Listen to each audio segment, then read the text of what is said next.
other men. "You'll have to lighten your load, and don't attempt to cross those mules hitched to the wagon.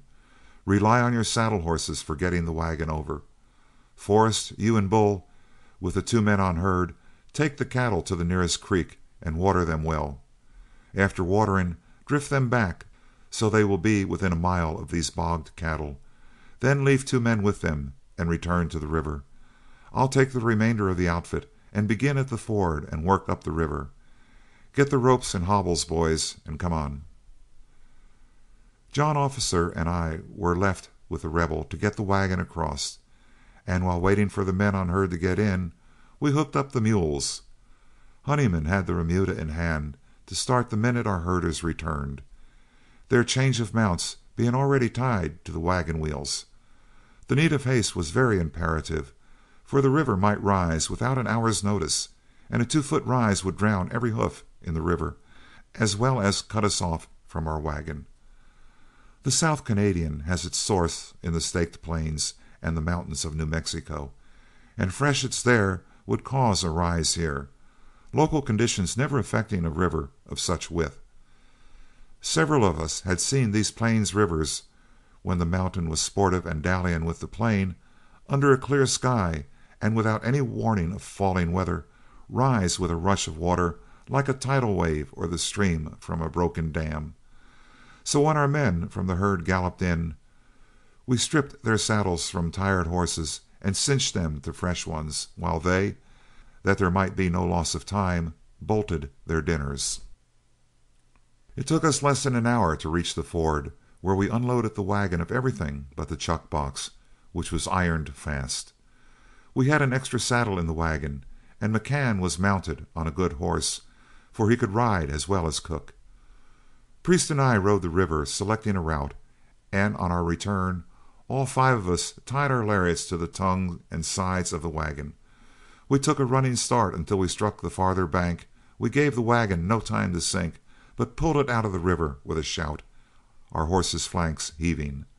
Then, recrossing the river, we lashed all the bedding to 4 gentle saddle horses and led them over. But to get our provisions across was no easy matter, for we were heavily loaded, having taken on supply at Doan's sufficient to last us until we reached Dodge, a good month's journey. Yet over it must go, and we kept a string of horsemen crossing and recrossing for an hour, carrying everything from pots and pans to axle grease, as well as the staples of life.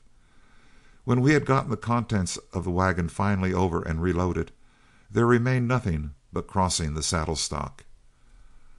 The wagon mules had been turned loose, harnessed while we were crossing the wagon and other effects, and when we drove the remuda into the river, one of the wheel mules turned back, and in spite of every man, reached the bank again. Part of the boys hurried the others across, but McCann and I turned back after our wheeler. We caught him without any trouble, but our attempt to lead him across failed. In spite of all the profanity addressed personally to him, he proved a credit to his sire, and we lost ground in trying to force him into the river. The boys across the river watched a few minutes, when all recrossed to our assistance. "Time's too valuable to monkey with a mule today," said Priest, as he rode up. "Skin off that harness." It was off at once, and we blindfolded and backed him up to the river bank. Then, taking a rope around his forelegs, we threw him, hog-tied him, and rolled him into the water. With a rope around his forelegs and through the ring in the bridle bit, we asked no further favors, but snaked him ignominiously over to the farther side and reharnessed him into the team. The afternoon was more than half spent when we reached the first bogged cattle, and by the time the wagon overtook us, we had several tied up and ready for the mule team to give us a lift. The herd had been watered in the meantime, and was grazing about in sight of the river, and as we occasionally drifted a freed animal out to the herd, we saw others being turned in down the river. About an hour before sunset, Flood rode up to us and reported having cleared the island ford, while a middle outfit under Forrest was working down towards it. During the twilight hours of evening, the wagon and saddle horses moved out to the herd and made ready to camp, but we remained until dark, and with but 3 horses released a number of light cows. We were the last outfit to reach the wagon, and as Honeyman had tied up our night horses, there was nothing for us to do but eat and go to bed, to which we required no coaxing, for we all knew that early morning would find us once more working with bogged cattle. The night passed without incident, and the next morning, in the division of the forces, Priest was again allowed the wagon to do the snaking out with but only 4 men, counting McCann. The remainder of the outfit was divided into several gangs, working near enough each other to lend a hand in case an extra horse was needed on a pull.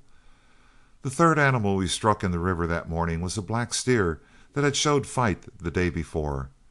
Knowing his temper would not be improved by soaking in the quicksand overnight, we changed our tactics. While we were tying up the steer's tail and legs, McCann secreted his team at a safe distance. Then he took a lariat, lashed the tongue of the wagon to a cottonwood tree, and jacking up a hind wheel, used it as a windlass. When all was ready, we tied the loose end of our cable rope to a spoke, and allowing the rope to coil on the hub, manned the windlass and drew him ashore. When the steer was freed, McCann, having no horse at hand, climbed into the wagon, while the rest of us sought safety in our saddles and gave him a wide berth. When he came to his feet he was sullen with rage and refused to move out of his tracks. Priest rode out and baited him at a distance, and McCann, from his safe position, attempted to give him a scare, when he savagely charged the wagon. McCann reached down and secured a handful of flour, dashed it into his eyes, which made him back away, and kneeling, he fell to cutting the sand with his horns. Rising, he charged the wagon a second time, and catching the wagon sheet with his horns, tore 2 slits in it like slashes of a razor. By this time The Rebel ventured a little nearer, and attracted the steer's attention. He started for Priest, who gave quirt to his horse, and for the first quarter mile had a close race. The steer, however, weakened by the severe treatment he had been subjected to, fell to the rear and gave up the chase and continued on his way to the herd. After this incident, we worked down the river until the outfits met. We finished the work before noon, having lost 3 full days by the quicksands of the Canadian. As we pulled into the trail that afternoon, near the first divide, and looked back to take a parting glance at the river, we saw a dust cloud across the Canadian, which we knew must be the Ellison herd under Nate's straw. Quince Forrest, noticing at the same time as I did, rode forward and said to me, "Well, old Nate will get it in the neck this time, if that girl dallies with him as she did with us. I don't wish him any bad luck, but I do hope he'll bog enough cattle to keep his hand in practice. It will be just about his luck, though, to find it settled and solid enough to cross." And the next morning we saw his signal in the sky about the same distance behind us, and knew he had forded without any serious trouble. End of chapter 11.